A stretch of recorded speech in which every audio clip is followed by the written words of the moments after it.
Comprendre chaque mot de la Bible est crucial pour saisir pleinement le message que le Saint-Esprit souhaite nous transmettre. La Bible est un ouvrage complexe, rédigé dans différentes époques, différents contextes et différentes langues. Et pour comprendre le message que Dieu veut nous donner, nous devons chercher aussi à nous arrêter sur ce qui, à nos yeux, paraît être des détails. Parce que le Seigneur nous l'a clairement dit, même un iota ne sera pas enlevé de sa parole. Cela signifie donc que nous devons porter attention également à ces iotas, car il y a des vérités qui y sont cachées. Amen. Parlons par exemple des pharisiens. Qui étaient-ils? Quelles étaient leurs pratiques, leurs pensées? Pourquoi est-ce qu'ils s'opposaient à Jésus? Et qui étaient les Sadducéens, pour nommer que cela? La compréhension de ces groupes religieux et de leurs interactions avec Jésus nous permet de mieux saisir les enjeux théologiques, politiques et sociaux de son ministère, ainsi que les défis que Jésus a rencontrés dans son enseignement et dans ses actions.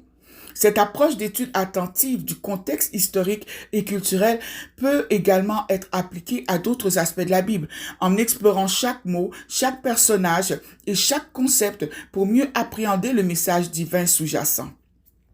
En s'immergeant dans les détails et en prenant conscience du contexte, nous pouvons être guidés par le Saint-Esprit à découvrir des vérités plus profondes et bien plus pertinentes qui feront grandir notre foi. Amen.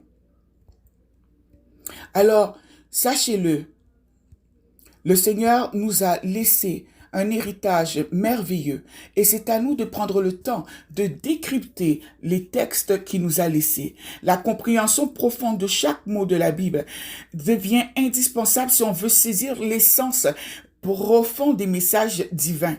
Amen. Les textes bibliques qui sont rédigés par différentes personnes, requièrent une étude détaillée pour pouvoir avoir une interprétation fidèle de ce que le Saint-Esprit veut nous transmettre. C'est d'ailleurs l'objectif que vise ce petit vidéo, c'est-à-dire explorer l'importance de décrypter les termes bibliques en se concentrant sur d'abord certains personnages, donc parmi eux, ce sont principalement, ceux qui s'opposaient à Jésus. Donc, je parle ici des pharisiens, nous allons voir qui étaient les sadducéens et les scribes. Nous allons voir quels étaient leurs modes de pensée, leurs pratiques, leurs croyances et pourquoi est-ce qu'ils s'opposaient à Jésus-Christ. Qu'est-ce qui fait qu'ils persécutaient ainsi notre Seigneur? Amen. Je crois que les nuances dans les textes reflètent des complexités de croyances, de pratiques et d'interactions humaines. Et cela nous offre une perspective élargie sur les leçons morales et spirituelles qui sont destinées à tous les enfants de Dieu. Amen. Donc, découvrons ensemble qui sont les Sadducéens, les scribes, les pharisiens, les publicains, les zélotes. Et ainsi, nous verrons les choses bien différemment. Prenons le temps de grandir dans la parole. Prenons le temps d'augmenter nos connaissances par les révélations du Saint-Esprit. Et ainsi, nous pourrons saisir le désir profond et l'héritage profond que Jésus-Christ nous a laissé à travers les âges. Mon nom est Douce Colombe Koulia et je vous dis bonne écoute. Commençons donc par un premier groupe. Attardons-nous tout d'abord sur les pharisiens. Je vais vous donner une référence, je dis une parce que les pharisiens sont mentionnés par moins de 99 fois dans le Nouveau Testament. Donc, nous allons prendre Matthieu au chapitre 23, verset 13. Matthieu chapitre 23, verset 13 mentionne ceci. « Malheur à vous, scribes et pharisiens hypocrites, parce que vous fermez aux hommes le royaume des cieux, vous n'y entrez pas vous-même et vous n'y laissez pas entrer ceux qui veulent entrer. » Amen. Et nous pouvons encore voir leur citation dans d'autres passages que je vais vous nommer. Ici, Luc 11, verset 52, qui dit « Malheur à vous, docteurs de la loi, parce que vous avez enlevez la clé de la science. Vous n'êtes pas entrés vous-même et vous avez empêché d'entrer ceux qui le voulaient. On parle encore d'eux dans le livre de Jean, au chapitre 9, versets 22, 24 et 34, vous trouverez encore la mention des pharisiens dans dans chaque évangile. Vous allez voir que il s'agit d'un groupe de personnes qui s'opposaient farouchement au Seigneur Jésus et en public. Mais lorsque nous voyons le mot pharisien, nous ne prenons pas le temps ni la peine de s'attarder à savoir qui est-ce qui affrontait notre Seigneur. Parce que le Seigneur nous demande de faire la même chose que lui, n'est-ce pas? Mais encore faut-il que nous comprenions que nous aurons, nous aussi, à rencontrer le même genre d'ennemis que l'Éternel a rencontré. Amen. Les pharisiens ont longtemps été l'un des groupes les plus influents et mal compris du judaïsme ancien. Leur rôle dans l'histoire religieuse et politique, particulièrement durant la période du Second Temple, révèle la complexité des tensions qui prévalaient à l'époque. Cette période de l'histoire juive, marquée par une grande diversité de pensées et de pratiques religieuses, a vu les pharisiens jouer un rôle central, souvent en opposition directe avec d'autres courants de pensée, y compris avec Jésus de Nazareth. Amen. Les pharisiens se distinguaient par leur attachement aux traditions orales, qu'ils considéraient comme une extension nécessaire de la Torah écrite. Je vous rappelle que la Torah est le nom que l'on donne à l'Ancien Testament chez les Juifs. Amen. Leur nom pouvant être dérivé du mot hébreu perushim, signifie séparé ou détaché. Cette appellation reflète leur désir de se distinguer par une interprétation et une pratique particulièrement rigoureuse des lois juives. Originaire du IIe siècle avant Jésus-Christ, leur mouvement a pris de l'ampleur dans un contexte marqué par la domination étrangère et le hellénisme de la région. Amen. Les pharisiens ont été particulièrement actifs, comme je disais, entre le IIe siècle avant Jésus-Christ et le 1er siècle après Jésus-Christ. Une période critique marquée par l'occupation romaine de la Judée. C'était en effet une époque de grande effervescence sociopolitique et religieuse, où le peuple juif était en quête d'identité et de souveraineté.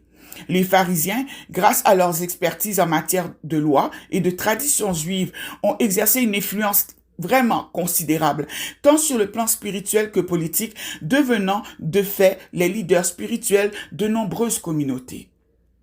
Les pharisiens croyaient en la vie après la mort, au jugement divin et à la résurrection des morts, des concepts qui n'étaient pas uniquement acceptés parmi les Juifs, qui n'étaient pas universellement acceptés parmi les Juifs. Donc, il y avait des Juifs qui adhéraient et une partie n'y adhérait tout simplement pas.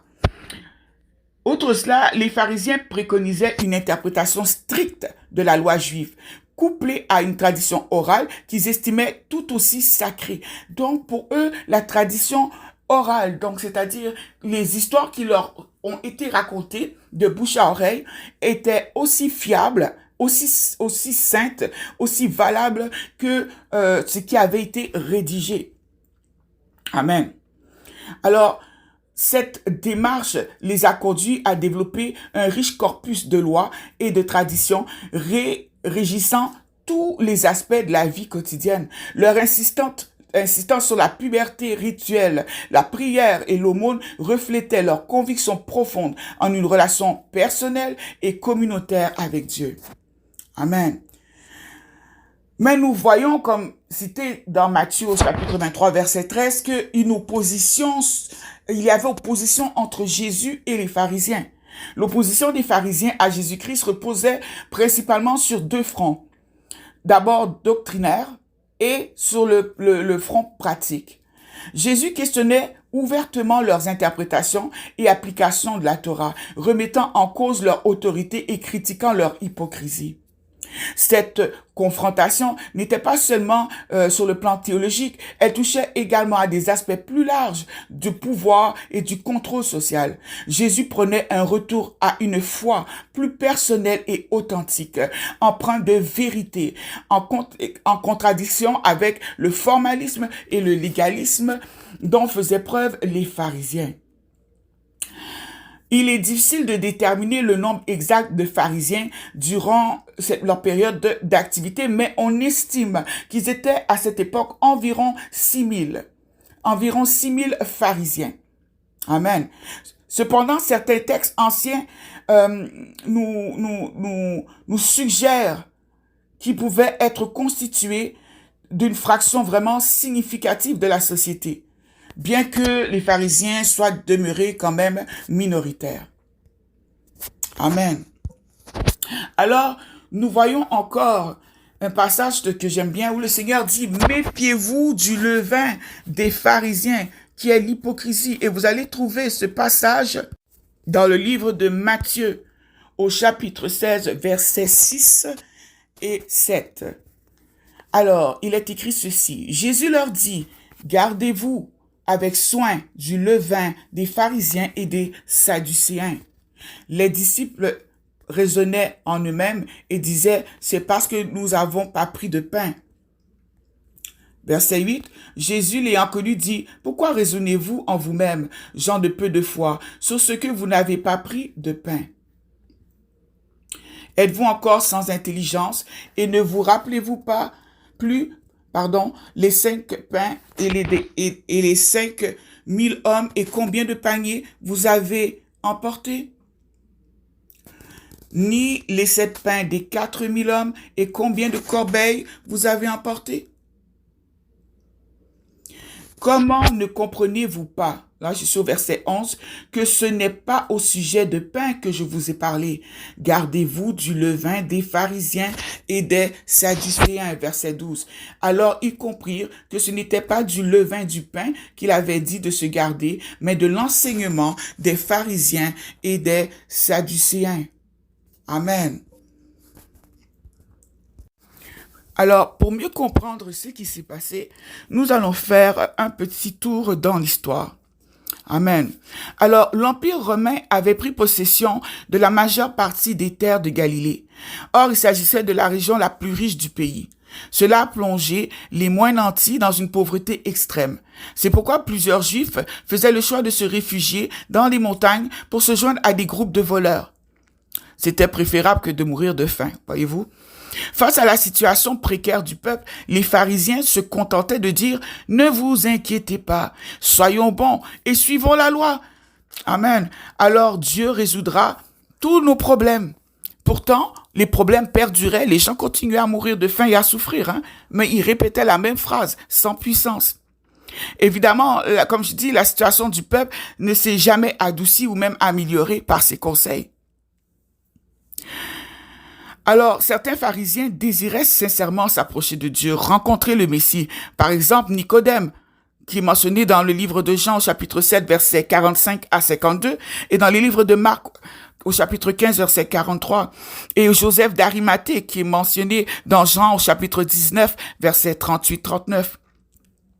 Alors, la tradition juive soutenait que la loi a été donnée la loi orale, avait été donnée pour accompagner la loi écrite.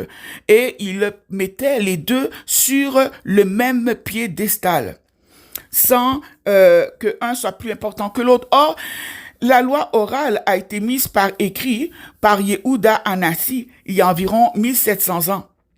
La persécution romaine et la destruction du second temple et la perturbation de la vie communautaire juive a menacé leur capacité à conserver cette tradition orale, ce qui a donné le Talmud. Donc le Talmud, c'est quoi? C'est toutes les traditions orales, qu'ils ont pris et qu'ils ont mis par écrit.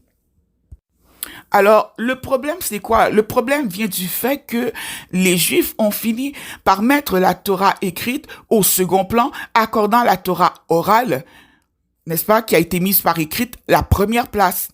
Ils ont permis à leur tradition de nier la loi.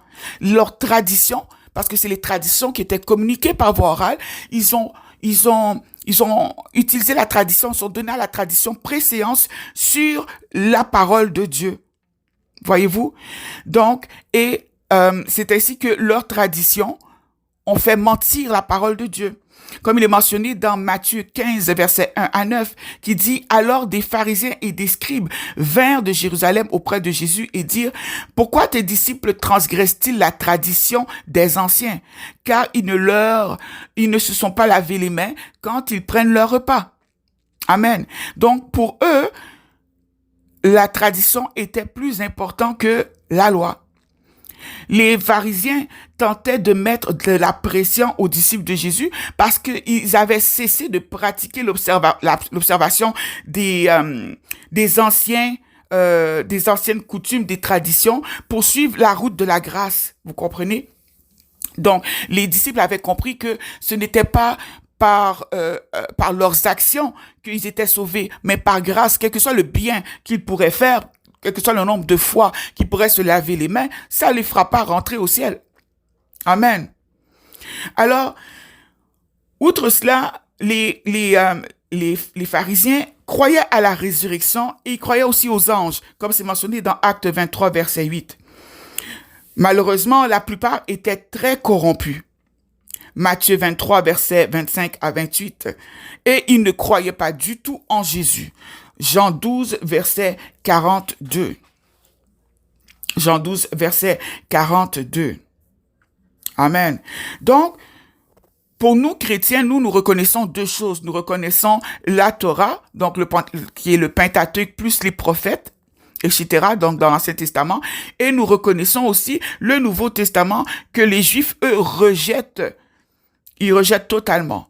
Les Juifs disent que la Torah orale existe depuis aussi longtemps que la Torah écrite, que Moïse a reçue. On parle ici d'une période de 3300 ans de répertoire.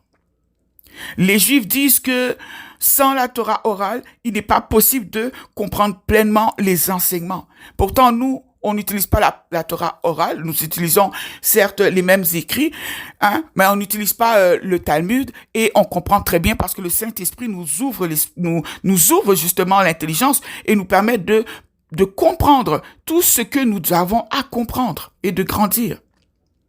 Amen. Donc, la Torah écrite, qui est l'ancienne alliance, l'Ancien Testament, mentionne que chaque commandement, ou bien mitzvot, sans leur donner davantage de détails, c'est seulement cité. La Torah orale vient pour les Juifs combler ces lacunes. Exemple de lacunes, le Seigneur demande de sacrifier 2 brebis, un bœuf, ok, mais il dit pas de quelle manière. Et si tu n'as jamais tenu un couteau, tu sais pas si tu dois tenir le couteau dans la main gauche, dans la main droite. Est-ce que tu dois endormir la brebis? Est-ce que tu dois l'étrangler avant? Est-ce que tu dois la noyer avant? Voyez-vous? Donc, c'était tout ça qui était transmis par voie orale. La tradition orale, pour les Juifs du moins, selon leur dire, leur permet donc de répondre à ces questions en se basant sur la Torah. Amen. Alors, faisons une récapitulation concernant les pharisiens. Tout d'abord, point 1, les pharisiens ou le pharisianisme est un courant religieux qui prônait une observance stricte de la loi. 2, c'était des gens très spirituels, très religieux, je devrais dire. Troisièmement, ils n'étaient pas riches et ils avaient des emplois ordinaires. Donc, un pharisien pouvait être charpentier, marchand, agriculteur, tout ça. Quatrièmement, il donne plus d'importance à la tradition orale qu'à la parole de Dieu. Il donne plus d'importance à la tradition orale qu'à la parole de Dieu. Matthieu 23, 23. La dîme, de la menthe, de la nette et du cumin ne sont pas dans la Torah. Vous imaginez? C'est pourquoi le Seigneur l'a mentionné. Ensuite, prochain point, ils aiment être appelés rabbis. Donc pour eux, ça les valorisait. Ensuite, ils suivent la loi mosaïque, mais en s'appuyant non pas sur la Torah elle-même, mais sur une interprétation de la Torah. Donc si moi, là, je lis la Torah, ok, et que je le perçois d'une certaine manière, et que je le raconte, eux, ils prennent mes dires et ils vont faire circuler ça pendant 3000 ans. Voyez-vous? Sauf que si moi j'ai compris le message au premier degré, mais personne ne va jamais évoluer, puisque personne ne va chercher plus loin. Amen. Ensuite, ce sont des gens qui sont religieusement rigides. Donc, c'est pourquoi quand Jésus est arrivé avec l'évangile de la grâce, Jésus a reçu un accueil vraiment très dur. Ensuite, prochain point, ils se revendiquaient comme les dépositaires de la tradition des anciens, venus de Dieu lui-même par l'intermédiaire de Moïse et des anciens. Donc, ils considéraient que c'est par eux que ça devait passer. Amen. Prochain point, prochaine caractéristique à noter, ils voulurent imposer le respect de la loi mosaïque aux disciples de Jésus après leur conversion. C'est-à-dire, ils voulaient qu'ils continuent la circoncision, le lavage des mains et des pieds, etc. Prochain point, ils partageaient les problèmes et les difficultés des pauvres et des opprimés, mais ils ne faisaient rien du tout pour les aider ou pour les soulager. Donc, moi, à la limite, là, on appellerait presque ça du commérage. Tu vas, tu écoutes les problèmes des gens, mais tu fais rien plus pour eux. Alors, pourquoi est-ce que tu écoutes leurs problèmes? Mieux vaut ne pas écouter, rester là-bas. Amen. Prochain point, ils se proposaient comme modèle à imiter par les gens de la Galilée s'ils voulaient atteindre la perfection. Donc, c'était des gens respectés. On se disait, si on veut s'approcher de Dieu, on doit ressembler là au rabbi Paul, au rabbi Jean, ou bien, voyez-vous un peu? C'est ça. Ensuite, les pharisiens ils se considéraient supérieurs aux autres. C'est pourquoi Jésus les a qualifiés d'hypocrites. Ils aimaient être salués dans les places publiques, ils aimaient être à l'honneur, ils aimaient être à la première place. Malgré tout, pour ajouter à la situation, les pharisiens n'avaient aucun discernement. Ils ne savaient pas discerner les signes des temps. Pourtant, ils connaissaient la loi, mais ils étaient incapables de discerner les signes des temps. Et on termine sur le dernier point. Tout ce qu'ils faisaient et leurs actions avaient un seul but, être vus des hommes. Tout ce qu'ils faisaient et leurs actions n'avaient qu'un but, celui d'être vus des hommes. Amen. Alors, nous venons de voir les pharisiens et je vous invite à passer maintenant aux Sadducéens. Que Dieu vous bénisse. Shalom. Parlons maintenant des Sadducéens. Un autre nom que nous voyons très souvent dans les évangiles, mentionné dans tous les évangiles, vous allez retrouver les Sadducéens. Mais qui étaient-ils réellement? Les Sadducéens représentent une facette intrigante de l'histoire du judaïsme ancien, marquée par leur influence significative et leur opposition qui était flagrante, notable à l'encontre de Jésus. Les Sadducéens étaient considérés comme une secte.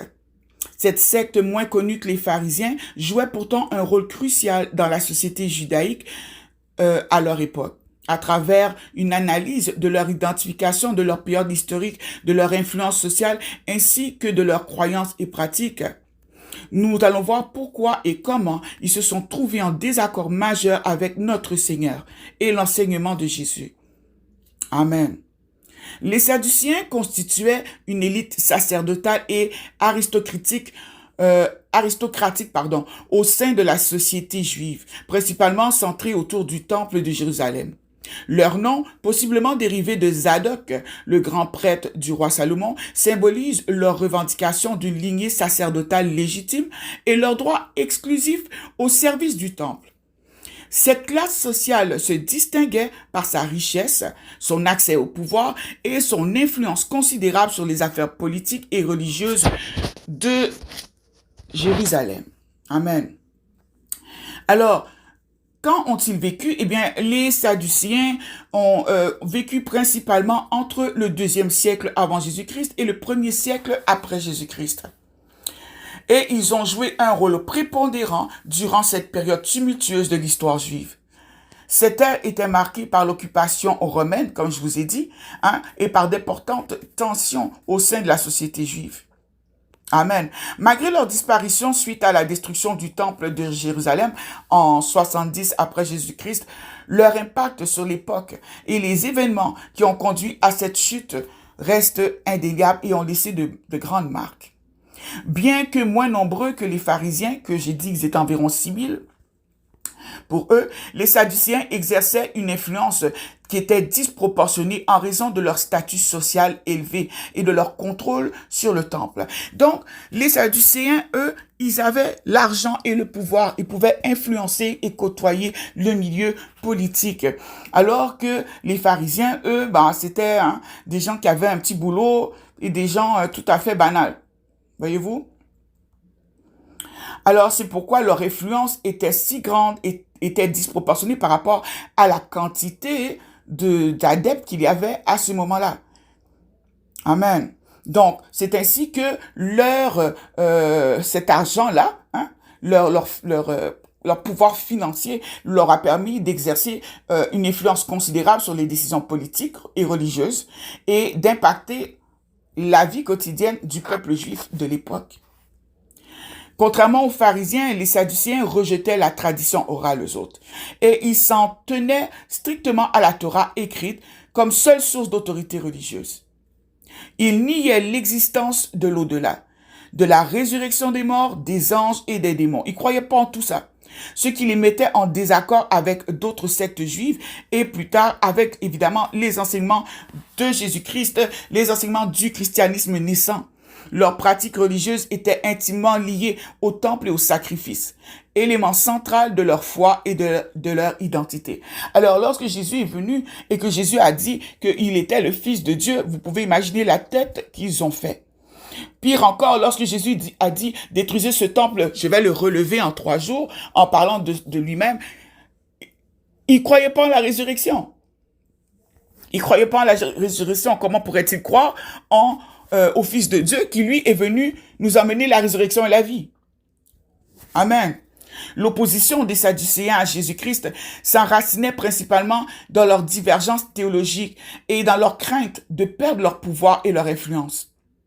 Les enseignements de Jésus prenaient une relation personnelle avec Dieu, au-delà du temple, et remettant en question l'autorité sacerdotale, menaçaient directement leur position sociale et religieuse. Leur rôle dans le procès et la condamnation de Jésus reflète ces tensions, mettant en lumière leur résistance face à une réforme qui dépassait leurs limites de compréhension. Amen. Et dépassait l'interprétation stricte et conservatrice qu'ils avaient de la loi. Amen. Donc, les Sadducéens, malgré leur disparition historique, on doit se rappeler qu'ils ont continué d'occuper une place vraiment significative dans l'étude du judaïsme et du contexte dans lequel le christianisme a émergé. Leur histoire, leurs croyances, leurs oppositions à Jésus nous permettent de voir une perspective unique et complexe sur les pensées religieuses de l'époque. Amen. Donc, on voit que c'était des gens qui étaient attachés à l'argent. Jésus est venu nous dire de nous détacher de l'argent. Je ne crois pas à l'évangile de prospérité. Je n'y crois pas. Donc, moi, je m'arrête sur le fait que le Seigneur nous a parlé de chercher d'abord le royaume des cieux et tout ce que nous avons besoin nous seront donnés par surcroît. Et le Seigneur va pas nous donner au-delà de nos besoins. Amen. Donc, les Sadducéens avaient de l'argent. Ils étaient à l'aise financièrement. Ils avaient un bon positionnement social. Donc, ils voyaient Jésus comme étant quelqu'un potentiellement capable, juste par sa bouche et par les paroles qu'il disait, de les renverser et de les faire perdre les avantages sociaux, culturels qu'ils avaient. Donc, le temps est venu de faire une récapitulation, point par point. Alors, les Sadducéens, donc, ils apparaissent 14 fois dans le Nouveau Testament. Pour ceux que ça intéresse, d'aller voir le Code Strong. Amen. Donc, premier point, eh bien, c'était des opportunistes politiques qui utilisaient leur pouvoir et leur argent pour se placer en bonne posture, bien se placer au niveau social et ainsi faire de l'ombre aux pharisiens. C'est le point 1. Ensuite, les Sadducéens étaient une secte, comme les pharisiens. D'ailleurs, je ne l'ai pas mentionné, mais les pharisiens aussi, c'est une secte, étaient une secte. Ensuite, le point suivant, ils détenaient le pouvoir politique et économique de l'époque. Ensuite, les membres étaient issus de familles riches, à la fois civiles et religieuses. Prochain point, ils ne s'intéressaient ni au royaume de Dieu, ni à la venue du Messie. Donc, c'était juste pour les apparences. Ensuite, respect strict de la Torah, ils ne reconnaissaient pas l'autorité des enseignements oraux, ils le notaient, mais ça s'arrêtait là.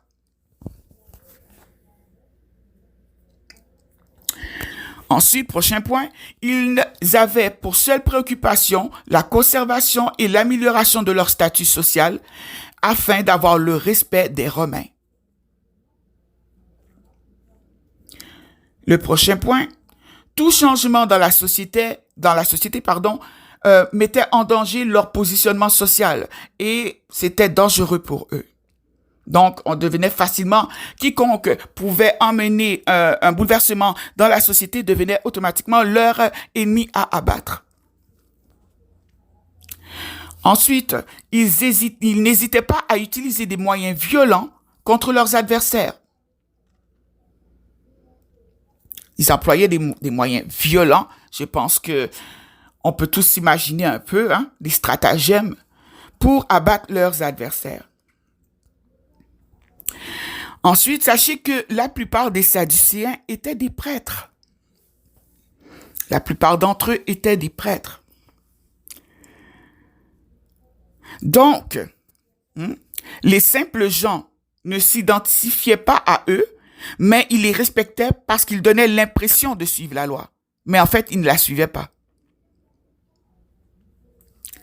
Ensuite, plusieurs parmi eux siégeaient au Sanhédrin, ce qui leur permettait d'imposer leurs idéologies qui étaient basées sur des intérêts politiques, économiques. Clairement pas sur la parole de Dieu, ni sur ce que Dieu veut. Prochain point, sachez qu'ils étaient les ennemis numéro 1 des pharisiens. Ils considéraient que les circonstances de la vie d'une personne étaient ce qu'ils ont gagné, ce qu'ils ont mérité. Donc, c'est comme si je vous disais, vous marchez dans la rue, vous voyez un mendiant, le mendiant vous demande de l'argent, vous refusez parce que vous lui dites, ben si t'es là, c'est parce que Dieu considère que c'est ce que tu mérites. Frère, reste là. Vous voyez un peu? C'était terrible. Prochain point. Ils croyaient que l'âme mourait en même temps que le corps. Donc, pour eux, le jour de ton décès, ton âme mourrait aussi. Alors que nous savons que c'est tout à fait faux. Les Sadducéens croyaient aussi que il n'y avait ni récompense ni punition après la mort. Donc, tu meurs, ça finit là. Merci, bonsoir. Ensuite, une autre caractéristique, les Sadducéens ne croyaient pas aux anges. Ils disaient que les anges n'existaient pas. Ensuite, pour eux, pas de temple voulait dire pas de judaïsme. Donc, pour eux, le judaïsme se résumait au temple. Maintenant, ils font quoi quand il n'y a pas de temple? Donc, ils cessent d'exister. Pour eux, le judaïsme, c'était la bâtisse. Ensuite, ils n'avaient aucun pouvoir spirituel. Ils n'arrivaient à persuader personne, mis à part les riches. Ce qui fait que leur association, le groupe ne grandissait pas. Il n'y avait pas de croissance parce qu'ils restaient entre eux. Un autre point, les Sadducéens mettaient l'accent sur la généalogie, alors que les pharisiens, eux, insistaient sur la piété. Prochain point, les Sadducéens étaient conservateurs face au surnaturel, mais libéral quant à l'intégration de l'hellénisme dans leur vie, ce à quoi les pharisiens s'opposaient. Donc, si c'était pour prendre des choses mauvaises de l'extérieur, copier les peuples d'à côté, ils n'avaient pas de problème. Les dieux d'à côté, Les dieux grecs, il n'y avait pas de problème. Pourtant, ils avaient du mal avec le surnaturel. Les guérisons de Jésus, ils avaient du mal avec ça. Les Sadducéens ne croyaient pas à la vie après la mort, puisqu'il n'est pas mentionné dans la Torah. Vous comprenez? Même chose pour la résurrection. Pourtant, les prophètes ont ressuscité des morts. On parle, par exemple, de Élie. Dans Marc 12, verset 18, Ézéchiel 37, verset 1 à 6. Donc, il doit forcément avoir une partie que les Sadducéens n'ont pas lue. Leur vie tournait autour des rituels associés au temple. Eux, leur vie, là, c'était autour de ça. Donc, pas de temple, pas de vie.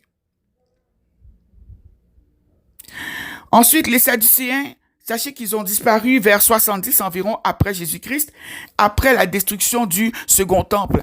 Vous savez, je vous ai dit qu'ils ont dit que que le judaïsme était lié au temple. Eh bien, quand le temple a été détruit, eh bien, eux aussi ont été détruits. Ils ont lié leur vie spirituelle à des briques. Ça, c'est la chose que nous, chrétiens, nous ne devons pas faire aujourd'hui. Et malheureusement, nous faisons tous cette erreur.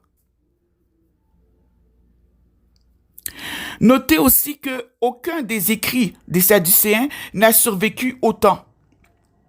Ce que nous savons d'eux vient des pharisiens. En effet, comme pour les pharisiens, eh bien, ils servaient au grand Sanhédrin, c'est-à-dire à la Cour suprême juive qui était composée de 71 membres. Et ces membres avaient la responsabilité d'interpréter les lois civiles et religieuses. Sachez que les deux sectes, c'est-à-dire les pharisiens, oui, c'est ça. Les pharisiens et les sadducéens ont apparu vers 430 avant Jésus-Christ, pendant le règne des Asmonéens.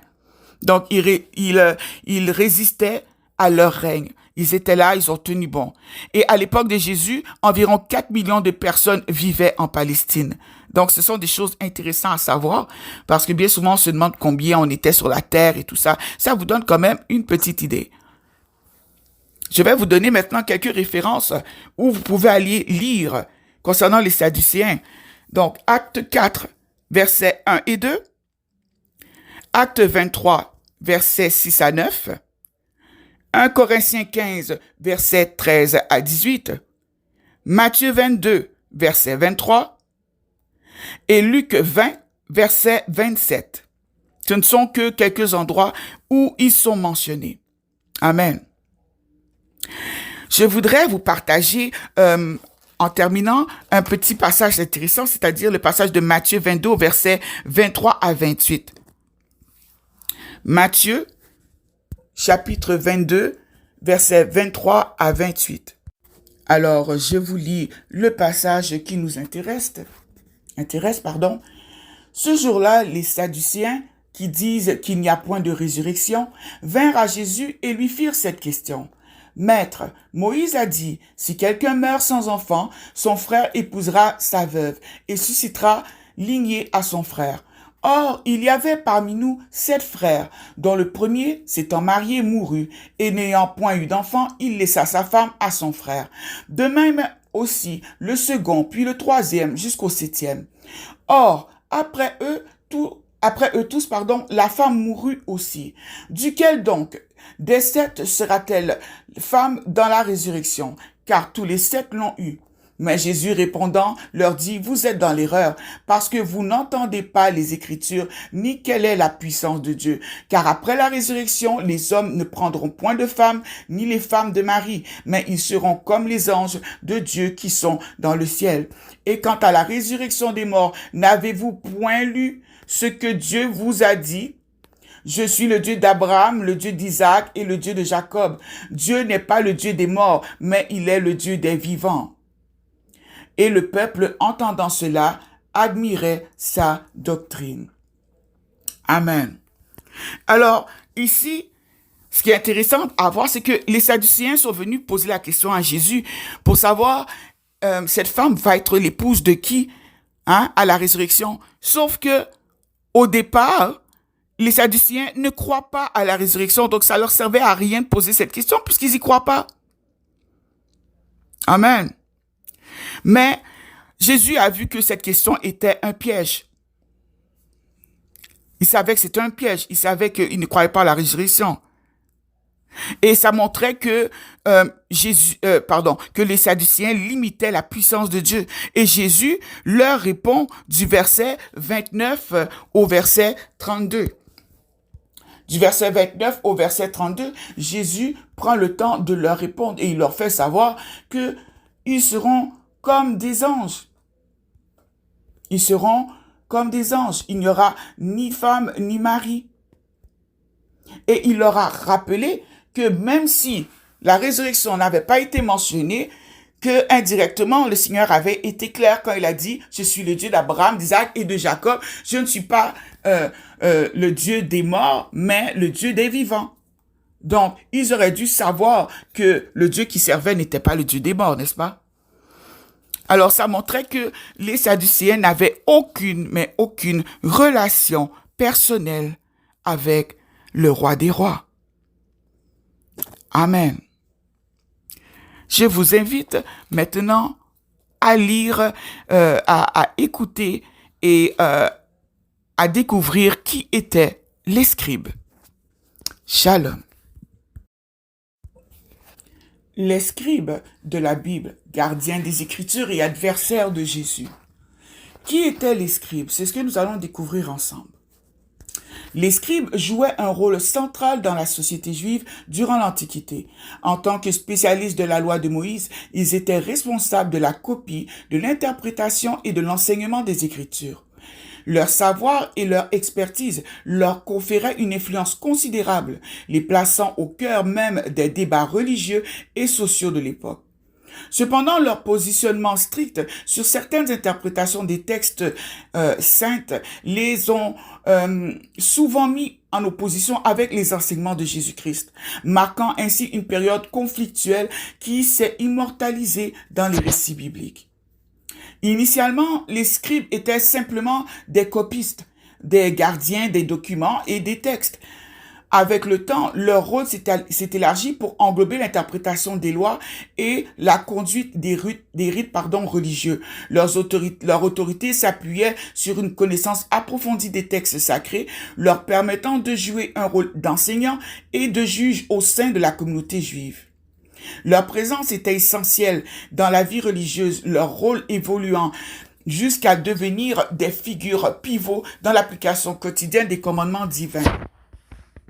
Pendant la période où le peuple fut emmené captif en exil, ce sont les scribes qui ont permis que la mémoire, les messages que Dieu avait donnés depuis le départ ne soient pas perdus ni oubliés du peuple. Donc, ils ont vraiment joué un rôle très important. Les scribes sont apparus en tant que classe professionnelle importante dès le retour de l'exil à Babylone, autour du 6e siècle avant Jésus-Christ. Et leur influence s'est prolongée durant toute la période du Second Temple, jusqu'à la destruction de celle-ci en 70 après Jésus-Christ. Cette époque, comme je vous l'ai dit précédemment, était vraiment marquée par, un foisonnement religieux et culturel qui était intense. Différentes sectes des groupes juifs avaient vu naissance, tels que les scribes, les sadduciens, et pour ne nommer que cela. Alors, lorsqu'on parle de Jésus, l'antagonisme entre les scribes et Jésus trouve son origine dans leur interprétation divergente de la Torah. En effet, Jésus critiquait ouvertement leur approche légaliste et leur insistance sur le respect des traditions au détriment de l'essence spirituelle de la loi. De leur côté, les scribes, eux autres, y voyaient en Jésus une menace pour leur autorité et leur statu quo religieux, en raison de la capacité que Jésus avait d'attirer les foules, n'est-ce pas, et de les convaincre aussi. Donc, ce conflit idéologique a conduit à des affrontements directs, les scribes cherchant à discréditer Jésus devant le peuple et culminant finalement dans leur soutien à son arrestation et à sa, malheureusement, condamnation. Condamnation qui a amené sa crucifixion et qui nous a donné à nous la vie. Amen. Les scribes étaient profondément attachés à la loi de Moïse. Ils considéraient comme l'expression parfaite de la volonté divine. Leur enseignement mettait un accent particulier sur la pureté rituelle, le respect scrupuleux des commandements et la transmission fidèle de la tradition. Les scribes croyaient en l'importance de l'étude et de l'interprétation minutieuse des Écritures, outils essentiels pour naviguer dans les complexités de la vie religieuse. Amen. Cependant, cette focalisation qu'ils avaient sur la lettre, n'est-ce pas, de la loi, a fait qu'ils n'ont pas été capables d'avoir l'esprit ouvert pour recevoir la grâce. Amen. Alors, les scribes ont toujours fait partie du peuple de Dieu. Ils sont mentionnés depuis l'Ancien Testament. Et Dieu merci, ils étaient présents lorsque le peuple est allé en exil. Donc, ce qu'ils faisaient, c'est qu'ils organisaient des petits groupes, par exemple, où ils enseignaient à ces petits groupes-là la loi de Moïse et l'histoire du peuple. Comme ça permettait de garder la foi du peuple vivante et de conserver leur identité nationale. Vous comprenez? Alors, lorsque leur rôle, en fait, c'était la préservation et la copie de la littérature sacrée. Alors, lorsqu'il y avait des prophètes, les scribes redevenaient des copistes. Et des enseignants de la loi. Lorsqu'il n'y avait pas de prophète en Israël, comme c'est arrivé quelquefois dans l'histoire d'Israël, eh bien, les scribes devenaient maintenant les experts de la loi de Moïse et des enseignants. Donc, ce n'est qu'après l'exil que leur rôle s'est élargi et ils sont devenus des enseignants de la loi et vous pourrez lire cela dans le livre de Néhémie, au chapitre 8, verset 9, où on décrit Esdras le prêtre comme un scribe. Donc, leur rôle principal, ils prêchaient dans les synagogues et dans les temples. Ils étaient généralement avec des élèves autour d'eux. Sachez que les scribes n'étaient pas rémunérés. Ils n'étaient pas rémunérés et le travail de scribe était souvent combiné à un autre travail à côté parce qu'ils devaient vivre.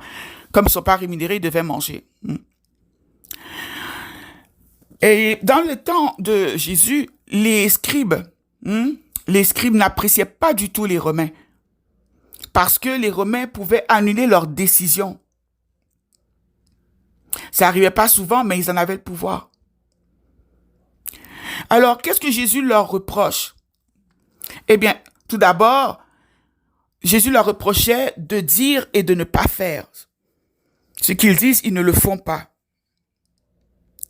Ensuite, deuxième point, il lie des fardeaux pesants et les met sur les épaules des hommes. C'est un autre reproche que le Seigneur leur faisait. Troisièmement, ils font toutes leurs actions dans le but d'être vus. Donc, ils étaient hypocrites, quoi. Voyez-vous? Hypocrites envers le Seigneur. Quatrièmement, ils étaient censés connaître Dieu et enseigner au peuple à s'approcher de Dieu. Au lieu de cela, eh bien, ils n'ont pas veillé à ce que la parole demeure intacte et non modifiée.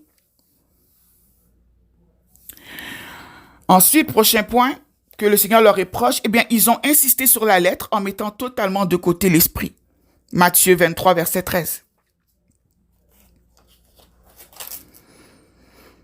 Donc, ça résume de façon assez concise qui étaient les scribes. Amen. Qui étaient les scribes. Et je vais vous mettre à l'écran les passages de référence. Je vous invite à aller lire davantage sur eux. Amen. Je vous invite maintenant à regarder avec moi qui étaient les publicains. Que Dieu vous bénisse. Shalom.